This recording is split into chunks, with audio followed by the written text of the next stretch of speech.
Purim 5783. It's a fun time. It's a holiday which was clearly added to the Jewish calendar by the Anshe Knesset HaGedolah, that Supreme Court of the Jewish people that formulated Judaism for the future right at the beginning of the Second Temple. And as fun as it is, and as carefree as it is, it's a holiday that we take seriously also. And we certainly take the Megillah itself seriously. And the reason we do that is because there's a lesson here for us. So tonight we're going to explore the lessons, the takeaways, especially for this year. And we're going to do it based on the characters of the story, which is something which is sort of hinted at in the Talmud. We'll get to that in a few minutes. But the cast of characters clearly are Achashverosh, the king of Persia, who was a successor to Nebuchadnezzar, to the Babylonian king who destroyed the first temple. We have Haman, the antagonist of the Jewish people, a descendant of Amalek. We have Esther and Mordechai, who are the heroine and hero of the story. And we're going to get right to it now. We're going to start in a chronological way because the setting and the time has a great deal to do with what we really are meant to learn from Purim. Let's be clear, the Jewish people went out of Egypt. They spent 40 years wandering in the wilderness. They spent a few hundred years conquering the land. And then they built the first temple in the time of Solomon. That temple stood for 420 years, and it was destroyed by the Babylonian invading army. And the prophecy for the Jewish people was that the Jewish people would be in exile for 70 years, and then they would return and build a second temple. Those were the great prophets, Isaiah, Jeremiah. They laid this out for the Jewish people. So the Jewish people largely, almost entirely, leaves the land of Israel. They're captured, they're sent to Babylonia, and they're living there. Persia defeats Babylonia. They become the successors. The story takes place in Shushan, the capital of the empire, and it's an empire which at that point ruled the entire known world. That's the setting. Clearly, it was a down time for the Jewish people. The glory days of the first temple and King Solomon were followed by a split between the northern kingdom and the southern kingdom, which slept on. Prophets asked them to repent, changed their ways, predicted the destruction of the temple. It was destroyed. They were kicked out of the land. They sang as they crossed the rivers, leaving the land of Israel. Can we really sing out to God in a land that's not our own? Because that was not an experience they had as the Jewish people, having become a people upon the exodus of Egypt and having gone to the land of Israel. Now they were leaving it. There was a question mark in their minds. They're in Persia, and then they become threatened with extinction. And that's where the story of the Megillah takes place. It plays itself out over a number of years. We'll look at the chronology a little bit. But like I said earlier, we're going to look at the characters. And we're going to begin in what I think is an important beginning place.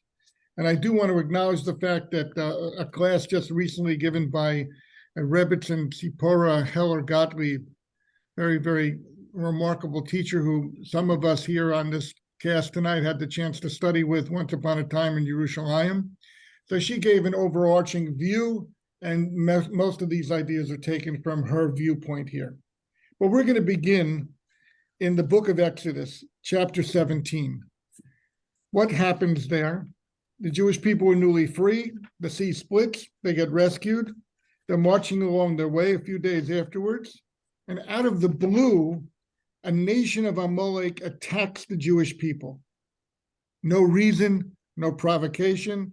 In a certain sense, nothing to even gain. There was no territorial considerations. The Jewish people were not a threat to them in any way, shape, or form. They came and they attacked the Jewish people. And we're looking at chapter 17 in the book of Exodus, if you want to follow along. But Moshe appoints Joshua to lead the people out in battle. And they fight a war where the Jewish people defeat Amalek, and Amalek withdraws from their attack and goes back to their land. But this battle is a unique battle. And if you care to look at it, it's at page 392, 393 in the Stone Chumash, chapter 17. It says that in order for this battle to happen, Moshe stood at the top of a hill with the staff of God in his hand. Joshua below led the Jewish army to battle the attacking army of Amalek. And then the Torah says a very interesting thing. It happened that when Moshe raised his hand, Israel was stronger. And when he lowered his hand, Amalek was stronger. Moses' hands grew heavy. So they took a stone and put it under him, and he sat on it, and Aaron and Hur supported his hands on one side and on the other side. And he remained with his hands in faithful prayer until sunset. Joshua weakened Amalek and its people with the sword and blade, and they withdraw, and they head back to their land. So this is a perplexing, we don't find any other battle in the history of the Jewish people where Moshe or any leader stood atop a mountain raising his hand, and the raising of his hand meant that the Jewish people would prevail, and if he lowered his hand, it meant that the Jewish people would not prevail. And the Talmud, Mishnah in Rosh Hashanah, chapter 3 asks, did Moshe have a magical hand? Was it his hand who defeated the enemy attack on the Jewish people? And the Mishnah answers with a concept, which Rashi quotes here, which was that when Moshe was holding up his hand and the Jewish people in the midst of the battle could just look up and see Moshe sitting above them with his arm raised, they could lock in their focus on God's help and assistance. It made them prayerful. It united the whole people in a sense of connection to God through prayer, and they prevailed. And if there was a break in that connection, if Moshe's hand went down for a moment and the Jewish people couldn't visibly see Moshe's arm raised in prayer and drew that inspiration, then their inspiration level fell, and the Jewish people were losing the battle. Chad pa'ami, once in history. Other battles don't work this way.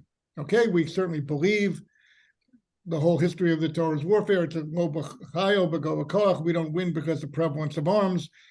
We win because God is on our side and answers our prayers, and we believe that even as recently when we think about the miracles of the Six-Day War, we realize the idea that, thank God, with God's help, we prevail. But what's unusual about this?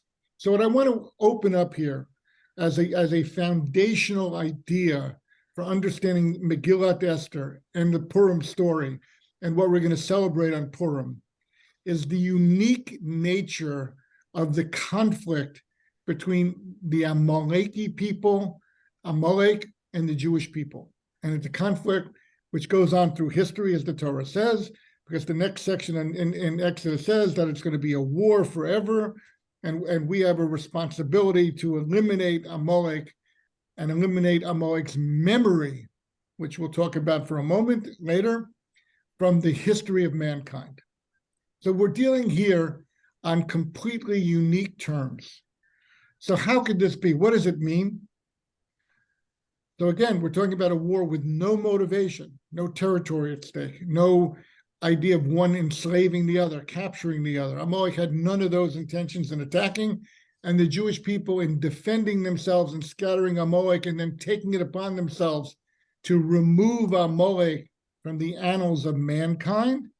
The Jewish people also had no strategic gain, no gain to be made in terms of their physical lives. So we're talking here about a level of spirituality. And hence the concept that the rabbis put forward is zeh le'umat zeh, that Amalek stands as a mirror opposition to the Jewish people. There's the Jewish people and what we're meant to embody and represent and project to the world. And there's Amalek, the ultimate antagonist to all that we're meant to represent. So we're standing opposite each other. And that's something which we have to understand here. And hence, what's clearly required for the Jewish people to prevail is finding within themselves that gear, as we might put it, that overdrive gear, which revs up their connection to Hashem and therefore enables them to prevail. Because Amalek is the ultimate in godlessness. Now, in the past, there have been times where I've discussed the writings of Mein Kampf and how they reflect an attitude like this, but let's just go with this right now. The Jewish people are meant to be a light unto the nations, a nation that is attached to a living God who has an impact on the world. And we're meant to, as we talked about last week, we actually build a home for God. The Beit HaMikdash is meant to be a dwelling place for God to live amongst mankind on earth, and for us to have a connection, a physical, spiritual, neighborly connection of dwelling together with God. Clearly, Amalek represents the elimination of that. And just for not to be distracted here, Hitler wrote about this extensively in Mein Kampf, and he used language, modern 20th century language, saying that the Jews are the conscience of the world. And if we only eliminate them from mankind, you can see how it echoes from the whole, resonates with what Amalek's essence is all about, then we take away the conscience of mankind and we are free. Again, we've talked in the past that freedom has many different definitions. Freedom means different things to different people, depending on what their concept of being a human being is. And hence you have this ultimate clash. What we see from the manner in which the Jewish people fought Amalek is that when we cement and deepen our connection to God, then we prevail and we are not vulnerable. When that weakens, and that's even the name of the place this battle was fought, is called Rephidim, and Rephidim means a place of weakness. If we weaken, then we're under attack. And what we need to understand when we talk about this playing itself out through generation after generation, all the way through history, is that there's an external Amalek. There really is. There are Hitlers of the world, there are societies we know today who seem to be totally, their highest priority is to wipe out the Jewish people. Why? What's their grievance? What's their reason? Nobody even asks such questions. It's just a given. We had Hate Day, National Hate Day a couple of days ago. All of a sudden, in our society, where if you make the slightest comment that could possibly offend someone else, you're ostracized, you're canceled, you're driven out of normal society. But for society to embrace a day of hate aimed against the Jewish people, that there's a place for that in the human dialogue. Most significantly for us is to think about the Jewish people in battle to Amalek finding within themselves an extra measure of connection to God and to the Jewish people's purpose, and therefore being in a position to defeat Amalek. And therefore, we can conclude up front with the following idea, that there's an Amalek within us that's going to weaken us. And to the extent that we are weakened, we are vulnerable. We're vulnerable for that Amalek within us to grow and take control of us. And we're also therefore vulnerable to the external factors of Amalek, the external representatives of Amalek, the philosophies of Amalek externally, also coming and making our lives miserable and preventing us from fulfilling our purpose in the world. Now, I just want to add one additional idea that, and we see this over and over again. Rashi also adds the comment here that what Amalek did would be like there was a hot pool of water, a hot springs, and everybody was afraid to go near it. And that's the Jewish people. We came out of Egypt, the sea split, the largest empire in the world at the time. Mitzrayim was left in ruins, 10 plagues, death of the firstborn, their economy, their chariots, everything was lost. And the world looked at the Jewish people whatever they felt about us inside is don't mess with the Jews. So Amalek plays the role of saying, oh, you think that you can't mess with them. I'm willing to mess with them even at the expense of giving up my life to do so, just so long as I break this aura of invincibility. And of course, breaking the aura of invincibility works on two levels. Externally, shows other people, as Rashi says, that person comes, he jumps into the pool of water, he's burned, he limps off burned, but it changes the perception of the world that, it's nothing to be that afraid of. You also could jump in, you also could fight. And it comes with a selfless devotion to destroying that image and to breaking up that sense of historical progress of the Jewish people going from being enslaved in Egypt, miraculously rescued by God, the splitting of the sea, the revelation at Sinai, and then going to the land of Israel. Amalek said, no. We have, somebody has to, no matter what the cost, has to step in here and show the world that you can mess with these people. Don't put them on that pedestal. Don't be awestruck by their God and their path in history, because if you, knowing well that if the world is inspired and awestruck by the Jewish people, then the value system of the Jewish people is going to take on hold of the world. And to the extent that they can be put down, made vulnerable, wounded, or at least just shown to be another nation like other nations, to the extent that anybody can do that, then they're knocking the Jewish people off the pedestal that God intends them to be. The value system of the Jewish people is not going to prevail in the world, and human history is not going to fulfill, to use Hitler's words, the conscience. They're not going to live up to their good conscience to become a world where the plowshares, where the spears are folded into plowshares and where peace takes hold. The world will never reach that point. And Amalek is totally, selflessly, without limitation, dedicated to preventing that from happening. And of course, to whatever extent we allow those attitudes within ourselves, we become vulnerable to them. And then they have the opening to really harm us and to prevent us from fulfilling our goal. This is the cosmic setup, and all of this can be derived from the unusual battle that takes place at the end of Parshat Beshalach, as we talked about in chapter 17. So now, let's go through Jewish history. The Jewish people come to the land of Israel. Ultimately, they have 3 mitzvot upon arriving in the land that they're meant to fulfill in order. Number 1, appoint a king. Okay, we know that they appointed the king too early. They could have waited longer. They had Samuel to lead the Jewish people. In any event, appoint a king.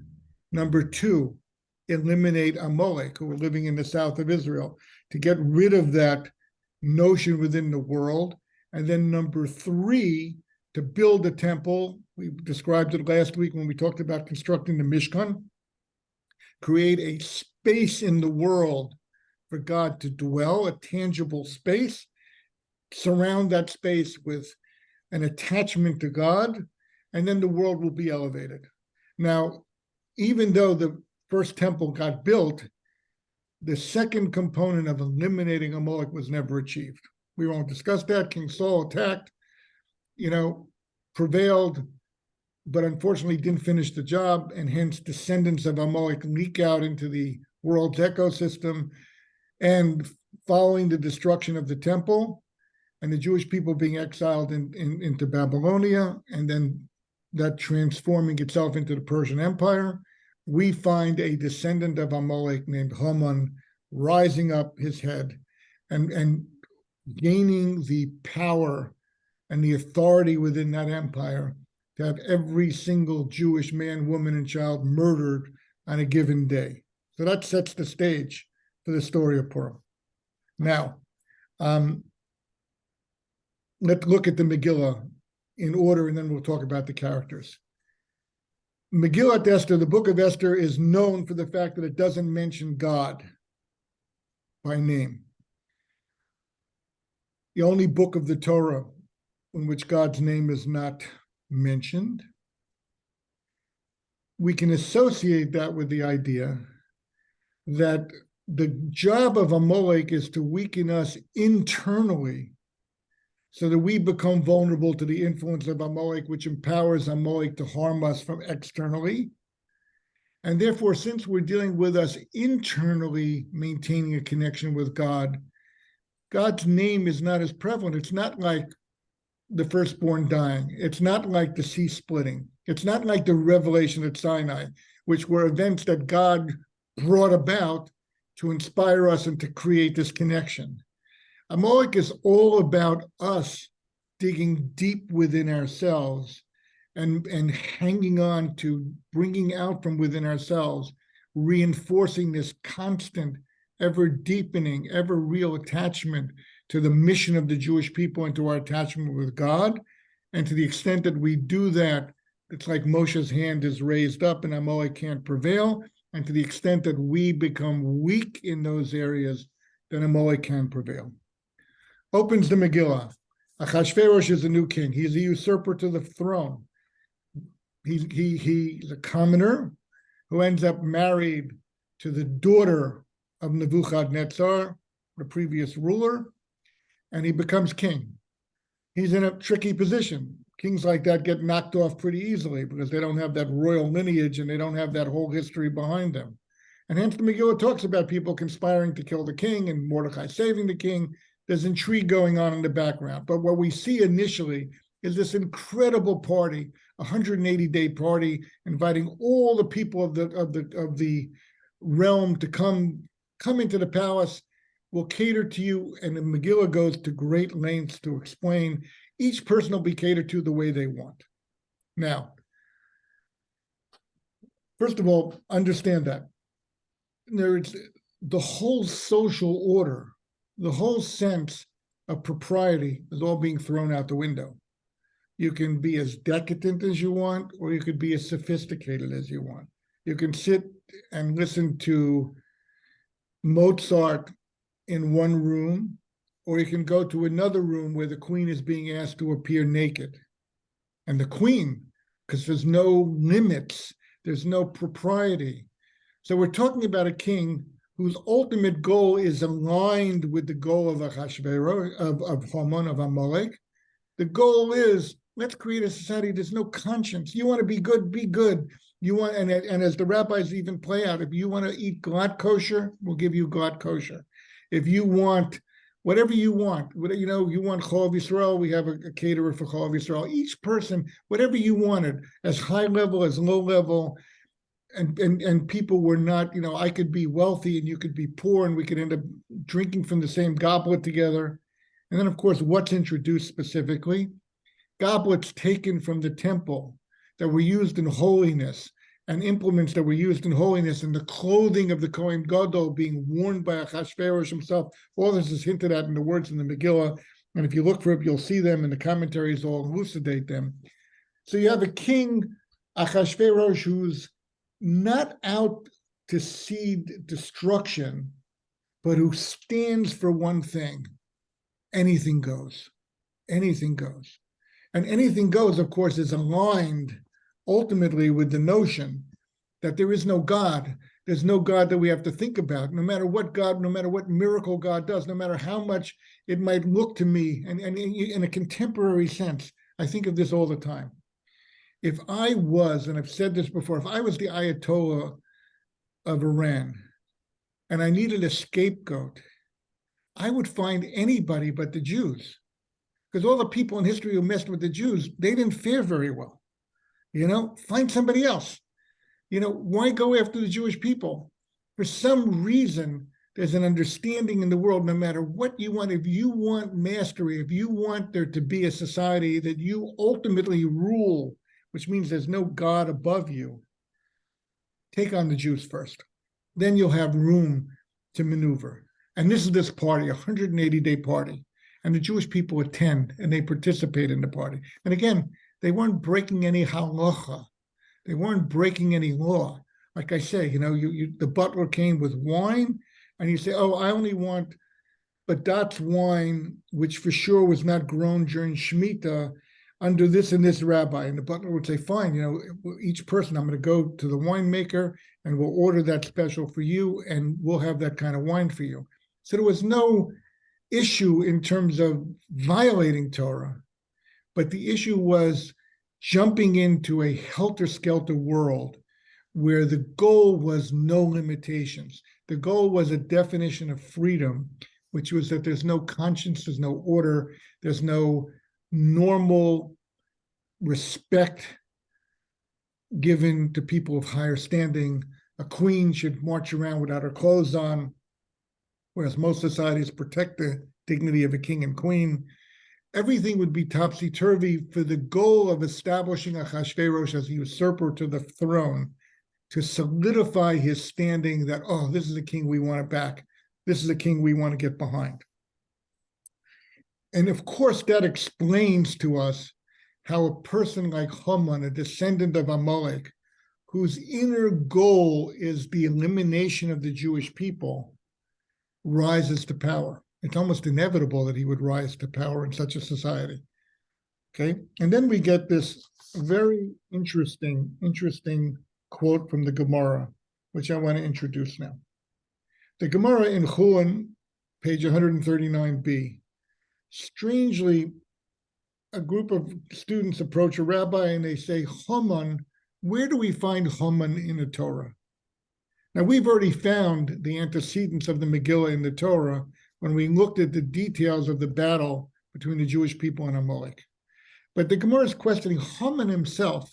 We know he's from Amalek. The Megillah teaches us that. But what's the essence of what he's doing? And then, so the rabbi quotes, Hamin ha'etz. Now, the word Hamin ha'etz are the famous words uttered in Exodus chapter 3, sentence 11, by the snake to entice Chava.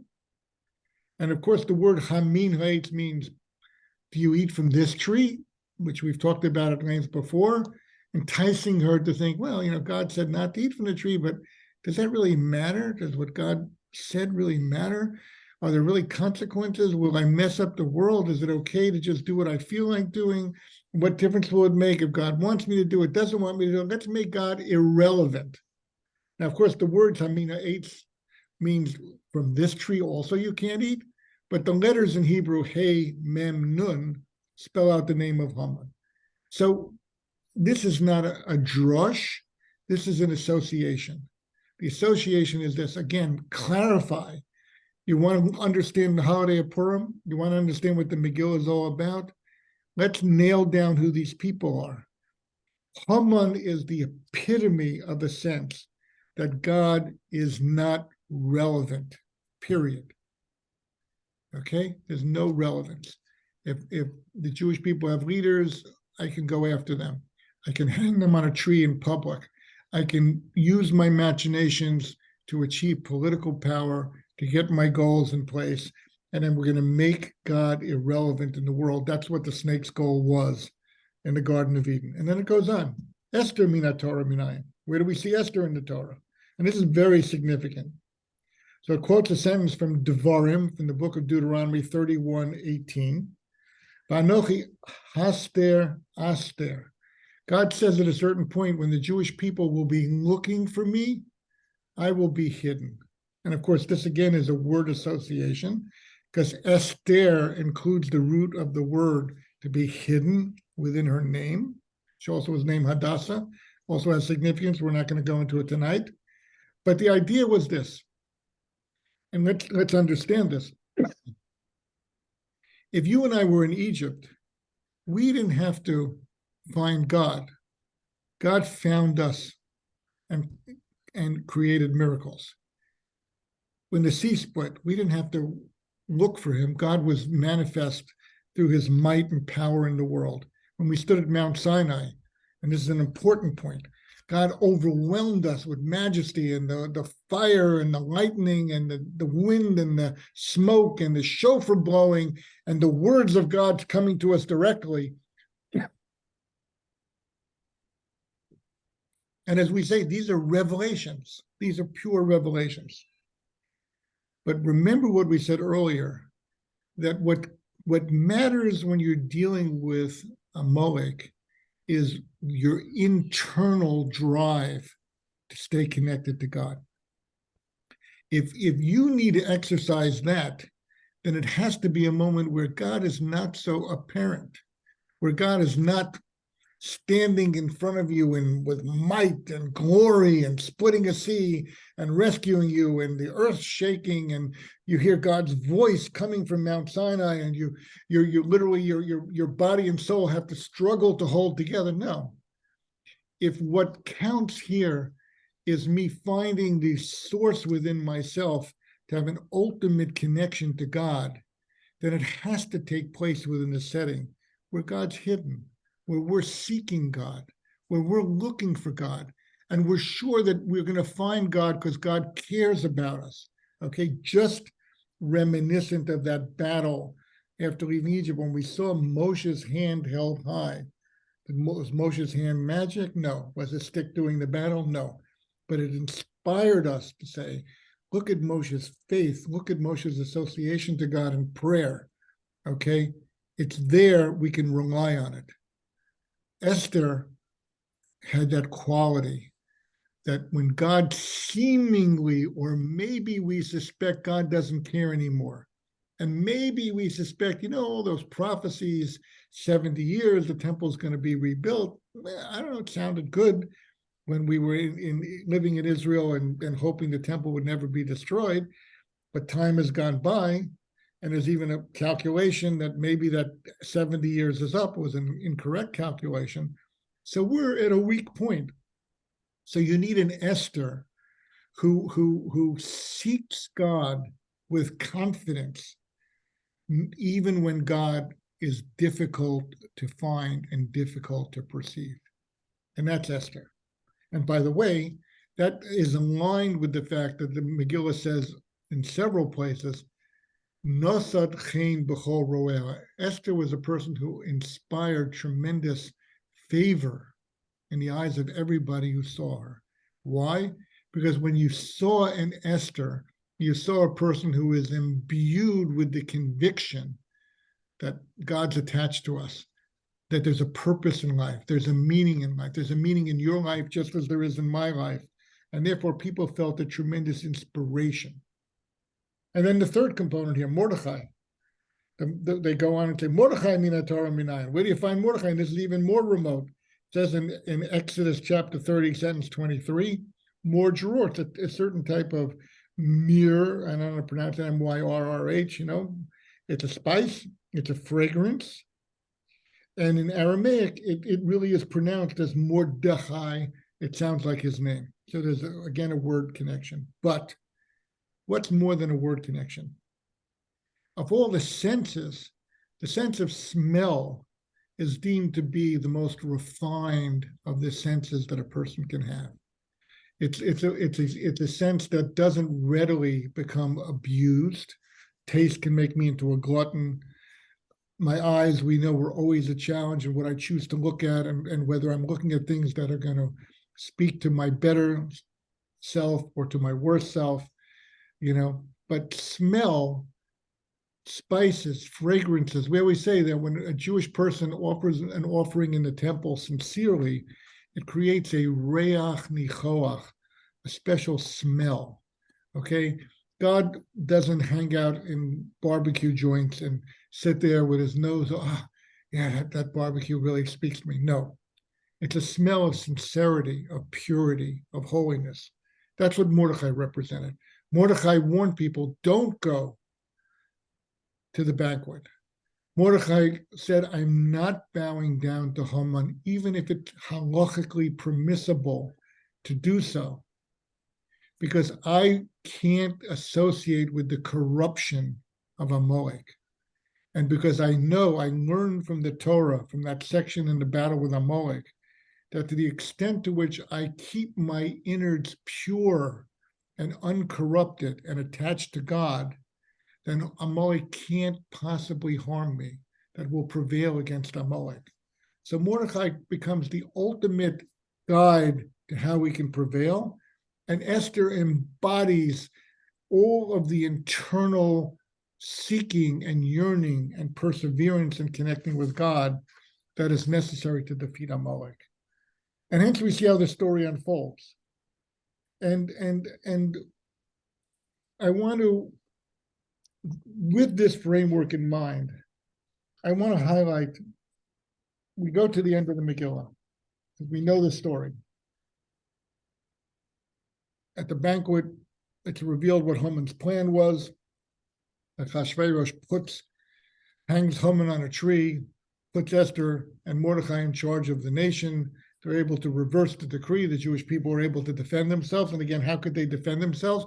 Because after fasting and being and repenting from having attended the banquet in the beginning and purifying themselves for 3 days, like Esther asked them to do, they were in a perfect position to prevail over Amalek, and hence we do.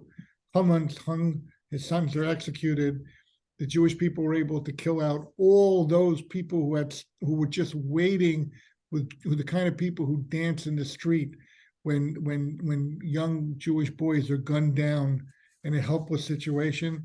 Those are the kind of people that were eliminated from the society, and it was a time of light and goodness and relevance in the world. So what do we do to celebrate it? So here's what the Megillah says. Here's the mitzvot. There are 4 of them that we're spending. We're going to fulfill these mitzvot, please God, on Tuesday, a week from today, when we celebrate Purim. Number 1, there should be a su'udah. There should be a festive meal. Again, it's a way of showing we're going to have a meal to celebrate the fact that we repented from attending the meal of the king, and that we understand that teshuvah itself can enable a person to become so renewed and refreshed that we can sit at our meal, we can drink, we can relax, we can enjoy without care, knowing that internally we have deepened and strengthened our connection to God. We read the Megillah. That's the second of the mitzvot. And the word Megillah in Hebrew means a scroll, but it means to be migaleh, to uncover that which is inside.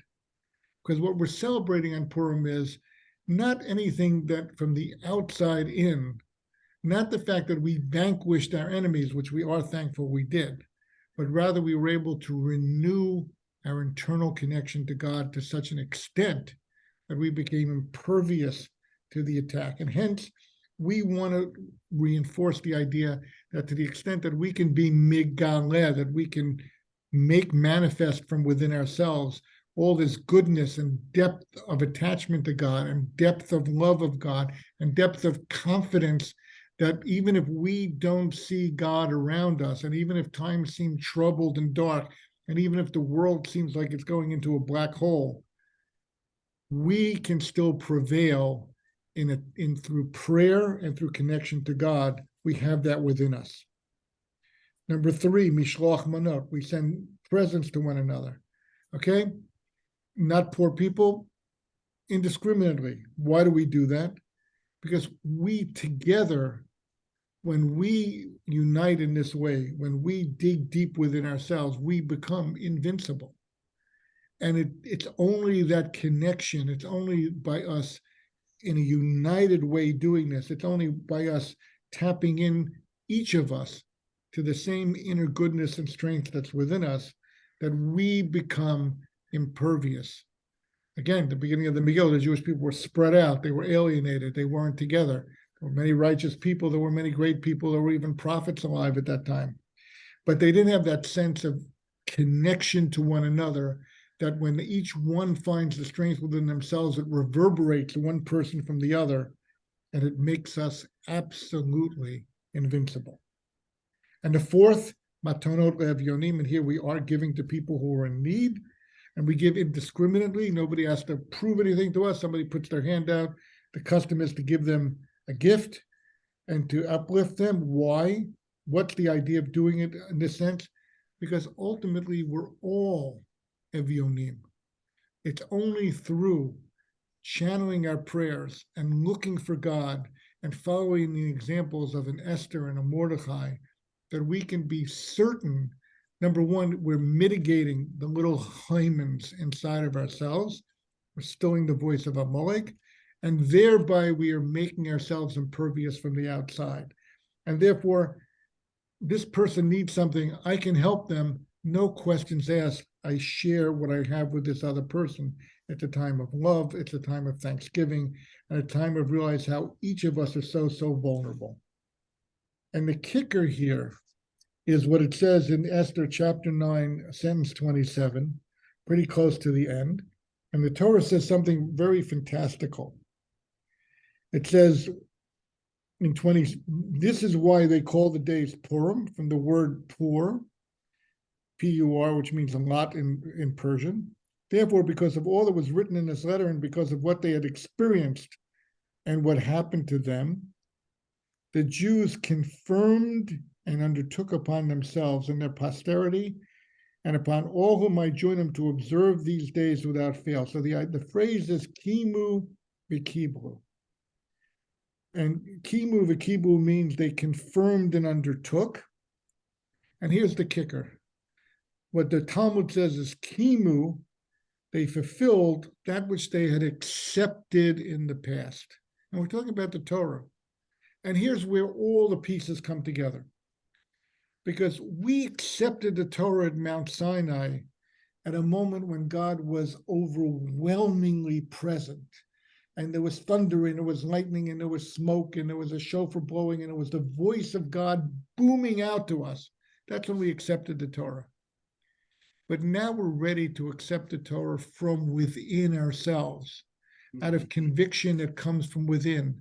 And I want to be careful about the language here, because as a Jewish thinker who uses this language a lot, and I think for us who are parents, it's especially important. The beginning steps of education involve obedience.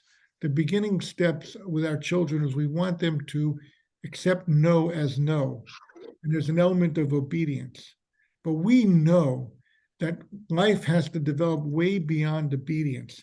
It has to kick in from within the person so that the person comes to admire and love a way of life and comes to attach themselves to God in a way which is not out of obedience because I'm overwhelmed by the potential of God punishing me, destroying the world, or whatever else could happen.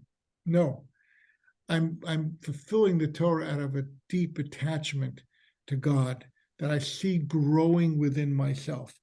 And I think that's the definition of the understanding of kibu v'kiblu. The Jewish people, their whole relationship with God kicked into a higher gear, just as it did when they were in battle against Amalek, understanding who their foe was, and Moshe held his hand high. They felt an unbelievable connection to God at that moment and understood that God was going to protect them and that they would prevail. And now the Jewish people, at this moment between the destruction of the first temple and the building of the second temple, had no doubts. There was no Haman in the world, not the Haman who could harm them from the outside, and not the Haman who could speak to them from the inside and tell them, God doesn't want you to eat from this tree, eat from the tree. Well, God doesn't want me to do it, maybe I'll die. The whole discussion that happens there. In the end, what really prevails is not this sense that maybe I'm going to die. Though at a certain stage of life, you need a sense of obedience. But as a person grows and develops, it becomes these inner resources within the person that becomes the underpinnings of his acceptance and fulfillment of Torah. The Torah grows within him. He has a feeling, a heart, a connection. And that's what we can achieve on Purim. We can understand that even if we've erred in the past, teshuvah, the opportunity of rectifying ourselves, having a suda, having a meal to undo the after effects of a meal that was inappropriate, addressing God in prayer, even if we don't see him, even if he doesn't seem to respond, knowing that God is there and knowing that God does respond to prayer, knowing that as the Jewish people, as an entity united, has no limitations in terms of what it can do. And understanding the fact that, there's a lot of reasons to be down and disheartened right now. The Jewish people certainly had plenty of reasons when the miracle of Purim took place.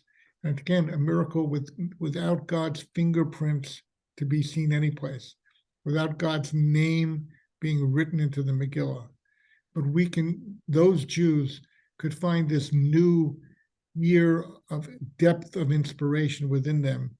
And we also, please God, as we fulfill these 4 mitzvot of the day, as we read the Megillah and we have our Suda and we send gifts, Mishloach Manot, and we give gifts to those people who are in need and disadvantaged. And as we celebrate what took place then at that dark moment in Jewish history, that vulnerable moment in Jewish history, we can really become less vulnerable and more convinced and more able to make the Torah ours and to follow through on all the promise that the Torah had for us. Please God, we should all achieve this, each of us in our own way, and we should have a wonderful, happy, exciting Purim. Take care. Chag Purim Sameach.